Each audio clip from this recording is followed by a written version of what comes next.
Vous devez voir ceci maintenant. Pas demain, pas plus tard, pas quand cela vous arrangera. Maintenant. Je m'appelle Daniel. Je suis un homme ordinaire menant une vie simple, mais j'ai reçu un avertissement qui pèse sur ma poitrine comme une épée de Damoclès. Je n'ai pas été appelé à plaire, ni à être accepté. J'ai été appelé à avertir. Dans la prière, Dieu m'a parlé clairement, directement, sans ambiguïté. Ce qui arrive est loin d'être anodin, et beaucoup ne sont pas prêts à affronter ce qui se profile. Le Seigneur m'a dit d'écrire et de parler, même en sachant que beaucoup ne l'accepteraient pas. Il m'a annoncé qu'un nouveau fléau allait arriver, une seconde vague de maladie qui surprendrait ceux qui croient que tout est fini. Beaucoup seront de nouveau trompés, comme par le passé. Beaucoup se fieront à de fausses voix, à de vaines promesses, à de fausses sécurités. Et c'est pourquoi beaucoup ne résisteront pas, non pas parce que Dieu a failli, mais parce qu'ils n'ont pas écouté quand il était encore temps. Ce qui m'a été montré n'était pas seulement une crise matérielle, mais une profonde obscurité spirituelle, des cœurs désorientés, des esprits lasses, des personnes distraites par le tumulte du monde. Aussi, l'avertissement était-il clair, préparez vos cœurs, vos esprits et vos âmes. Ne prenez pas cela pour une exagération, ni pour un simple message de plus. La seconde vague est imminente, et avec elle viendra une nouvelle ère de restriction, de peur et d'isolement. Le Seigneur m'a aussi mis en garde sur un point pratique. Préparez nos foyers. Il nous a dit d'avoir de l'eau potable, de la nourriture en quantité suffisante, et des provisions de première nécessité. Ce n'est pas un manque de foi, mais de l'obéissance. Tout comme Joseph s'est préparé aux années de famine, nous devons aussi nous préparer. L'ennemi tentera de nouveau de tromper, semant la confusion et la division. Ceux qui ne sont pas vigilants seront égarés par la peur ou le mensonge. Mais avec cet avertissement était venue la promesse.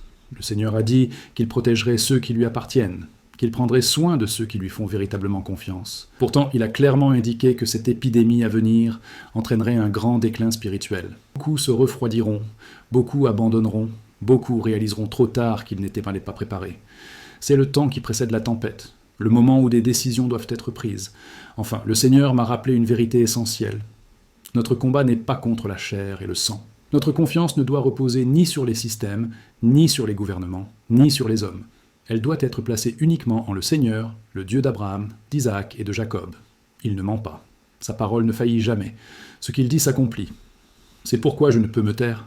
Cet avertissement n'est pas destiné à effrayer, mais à éveiller les consciences tant qu'il est encore temps.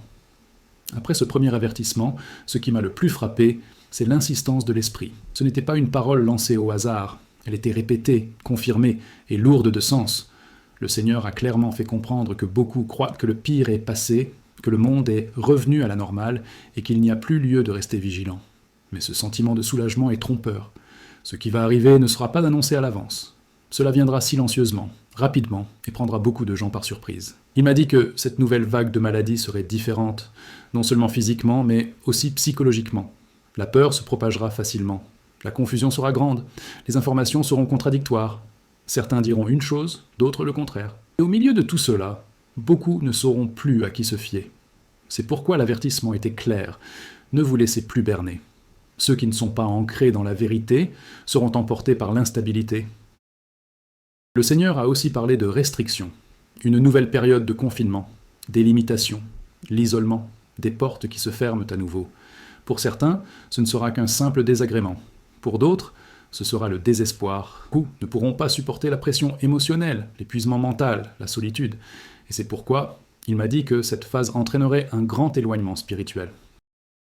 Ceux qui se disaient croyants auparavant se refroidiront, douteront et abandonneront. Pendant ce temps, l'ennemi redoublera d'efforts, non seulement par la maladie, mais aussi par le mensonge. D'un côté, la peur exacerbée, de l'autre, la négligence, l'extrémisme, la division, la confusion. Son but sera de détourner les gens de Dieu et de les amener à ne se fier qu'aux institutions humaines. Mais le Seigneur a été clair avec moi. Quiconque écoute ma voix ne sera pas confondu. À cet instant précis, il a réaffirmé un principe essentiel. Ce n'est pas le moment d'improviser, mais de se préparer. Maison prête, familles unies, cœur ferme, eau potable disponible, nourriture en quantité suffisante, provisions de base organisées, non par panique, mais par sagesse. Se préparer n'est pas un manque de foi, mais un signe d'obéissance.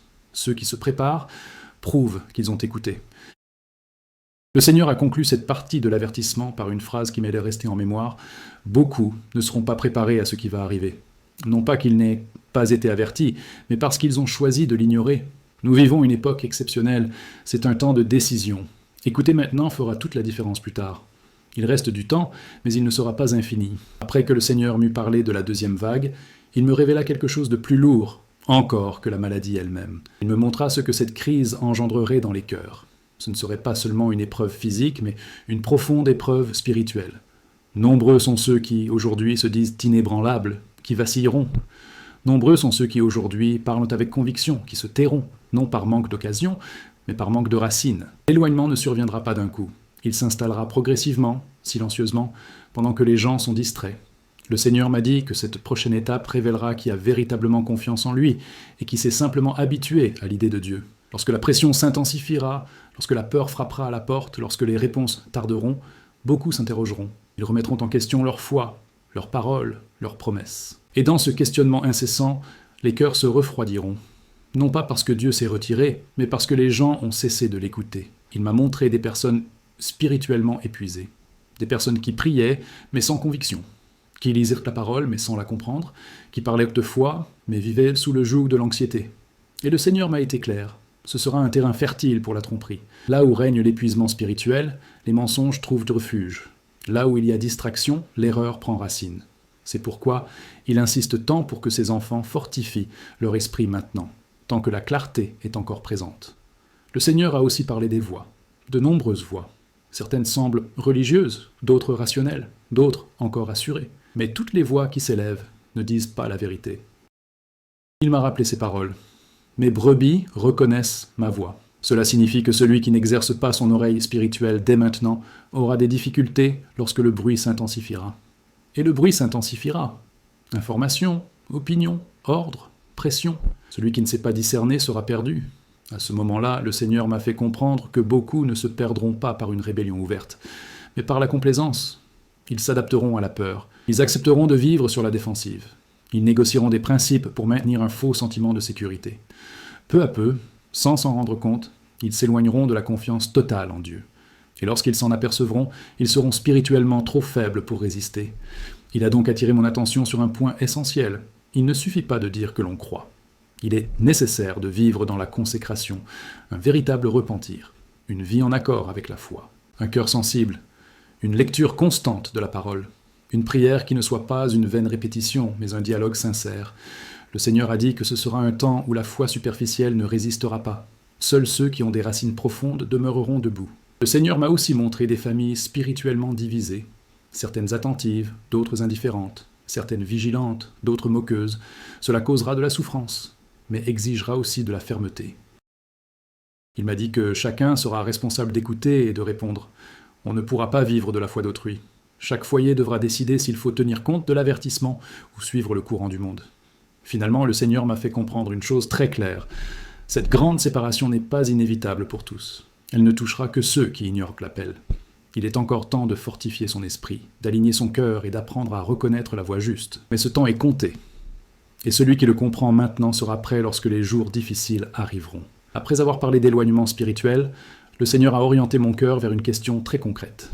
Il m'a montré que beaucoup acceptent l'idée de la foi, mais résistent lorsqu'elle exige des actes concrets. Et c'est sur ce point qu'il a été direct avec moi. Préparer la maison n'est pas un manque de confiance, mais une preuve d'obéissance. De même que par le passé, Dieu nous avertissait des temps difficiles. Il attend aujourd'hui encore de ses enfants qu'ils agissent avec sagesse. Le Seigneur m'a rappelé Joseph, qui s'est préparé aux années de famine, alors que les ressources étaient encore abondantes. Il n'a pas attendu que la crise survienne pour agir. Il a écouté, cru et s'est organisé. De même, le Seigneur nous dit que le temps est venu de nous organiser, de l'eau potable disponible, des vivres en quantité suffisante pour traverser cette période difficile, des provisions de base mises de côté, non par peur, mais par responsabilité. Ceux qui aiment prennent soin, ceux qui écoutent préparent. Pendant que je priais, il m'est apparu clairement que beaucoup font trop confiance à la stabilité du système. Ils croient qu'ils auront toujours accès aux ressources, qu'il y aura toujours des solutions de remplacement, qu'ils obtiendront toujours une réponse rapide. Mais le Seigneur m'a dit que cette confiance sera ébranlée. Non pour détruire, mais pour révéler la véritable nature des cœurs. Ceux qui fondent leur sécurité uniquement sur le système seront inquiets lorsqu'il défaillira. Ceux qui ont confiance en le Seigneur trouveront la paix même lorsque tout autour d'eux sera instable. Le Seigneur m'a aussi parlé de discipline au sein du foyer. Il m'a montré des foyers désorganisés émotionnellement, spirituellement et même matériellement. des familles qui n'avaient jamais abordé la question de la préparation, de la foi concrète, des décisions difficiles. Et il a dit que c'était le moment de réharmoniser le foyer, de dialoguer, de guider, d'instruire les enfants, d'instaurer des rituels de prière, de créer un climat de paix et non de panique. À ce moment précis, il a attiré mon attention sur un aspect spirituel lié au foyer. Il a dit que la maison n'est pas seulement un espace physique, mais un territoire spirituel. Par conséquent, elle doit être consacrée. Il ne suffit pas d'y vivre, il faut la dédier. Il ne suffit pas de fermer les portes physiques. Il est nécessaire de protéger les portes spirituelles. Une maison préparée n'est pas seulement une maison qui a des provisions, mais une maison où la prière est constante. Finalement, le Seigneur m'a révélé une vérité qui m'est restée. Beaucoup souffriront, non par manque d'avertissement, mais pour avoir remis à plus tard des décisions simples. Préparer sa maison est simple. Cela exige de l'action, non de la perfection. Cela exige de l'obéissance, non de l'excès. Ceux qui agissent maintenant traverseront les moments difficiles avec plus de sérénité. Ceux qui remettent à plus tard resteront vulnérables. Il est temps d'agir tant que la situation est encore claire. Après avoir parlé de la maison, le Seigneur a tourné mon cœur vers un sujet encore plus intime. La vie personnelle. Il m'a montré que beaucoup se soucient de l'extérieur mais négligent l'intérieur. Ils préparent les murs, les portes et les provisions, mais laissent leur esprit las, leur âme affaiblie et leur cœur partagé. Et il a été clair avec moi, aucune maison ne sera véritablement protégée si ceux qui y habitent ne sont pas consacrés. Le Seigneur m'a enseigné que la consécration n'est pas un événement isolé, mais une pratique quotidienne. Il ne s'agit pas de belles paroles, ni de rituels vides de sens, mais d'un cœur aligné, d'un repentir sincère, d'un pardon accordé, de péchés confessés, de pensées maîtrisées. Il a dit que ce sera un temps où tout ce qui est caché remontera à la surface. Par conséquent, c'est le moment de se purifier intérieurement, tant qu'il y a encore la paix pour le faire. Il m'a aussi parlé de la famille, de la responsabilité spirituelle au sein du foyer. Des parents attentifs, des conjoints en harmonie, des enfants instruits non par la peur, mais par la vérité. Il m'a montré que de nombreuses familles traverseraient des périodes difficiles, divisées spirituellement, ce qui engendrerait encore plus de souffrance. C'est pourquoi nous sommes appelés à guider notre foyer avec amour, fermeté et exemple. La foi doit se vivre et non se limiter à des paroles. À ce moment-là, le Seigneur m'a rappelé l'importance de l'onction personnelle. Non pas comme quelque chose de mystique, mais comme un simple acte d'abandon. Prendre un moment, prier, soindre soi-même et oindre ceux qui vivent sous le même toit. Demander un esprit clair, une âme ferme et un cœur sensible. Il m'a dit que ce simple geste, accompli avec foi, aiderait beaucoup à garder leur sang-froid lorsque la peur tente de les submerger. Le Seigneur a également parlé du jeûne. Il a dit que beaucoup sous-estiment le pouvoir d'un jeûne sincère. Le jeûne ne change pas Dieu, mais il harmonise l'homme. Il purifie, fortifie et apporte la clarté spirituelle. Le Seigneur m'a rappelé les paroles de Jésus concernant l'onction de la tête pendant le jeûne, non par simple formalité, mais en signe de consécration. Ce sera un temps où ceux qui jeûnent et prient avec ferveur entendront plus clairement. Enfin, le Seigneur m'a révélé que ceux qui se consacrent aujourd'hui ne seront pas seuls demain. Ils trouveront la paix au milieu des épreuves, le discernement au milieu de la confusion, et la fermeté quand les autres vacillent. Se consacrer aujourd'hui, c'est se donner la force demain. Quiconque comprend cela n'hésite pas, ne tergiverse pas et ne considère pas cela comme une option. Il en fait une priorité. Lorsque le Seigneur m'a révélé ce qui allait suivre, ce n'est pas la maladie elle-même qui a le plus retenu mon attention, mais le contexte qui l'entourait. Il m'a montré un monde plongé dans une confusion permanente, des informations contradictoires, des vérités mêlées à des mensonges, des gens las d'entendre mais incapables de discerner.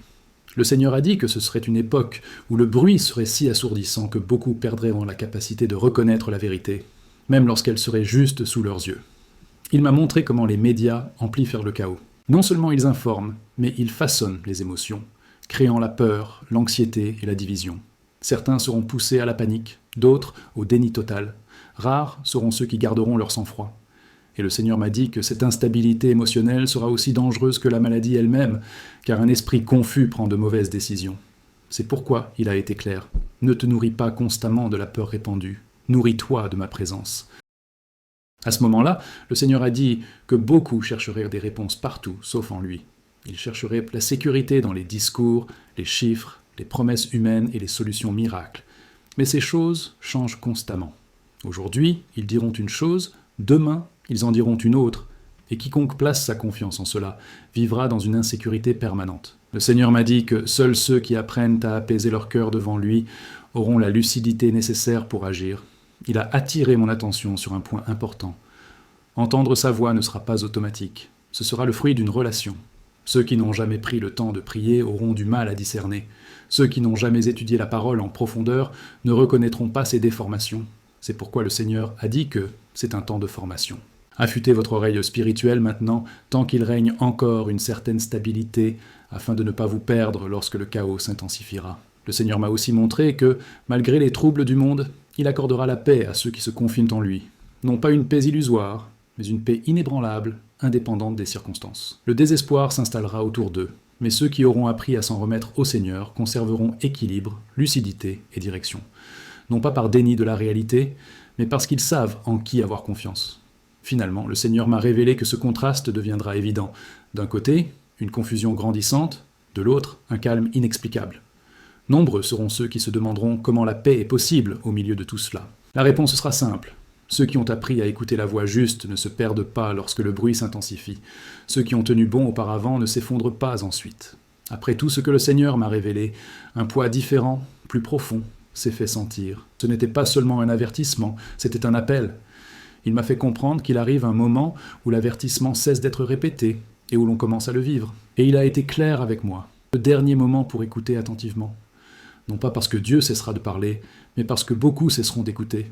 Un cœur endurci ne se rend pas compte que l'occasion est passée. Le Seigneur m'a dit qu'il avertit toujours à l'avance. Il prépare toujours. Il appelle toujours. Mais il m'a aussi dit que l'homme a la capacité d'ignorer des signes évidents, même lorsqu'ils sont sous ses yeux. Beaucoup diront l'avoir déjà entendu. D'autres diront qu'ils n'y croient pas. Certains diront qu'il est encore temps. Mais le Seigneur a été ferme. Le moment de décider, c'est maintenant, tant que la lucidité est encore présente, tant que le choix est conscient. Il m'a montré des personnes qui avaient déjà entendu des avertissements similaires et qui n'avaient pas agi. Des personnes qui avaient remis à plus tard de simples changements, de petites décisions, des ajustements nécessaires, non par incapacité, mais par refus.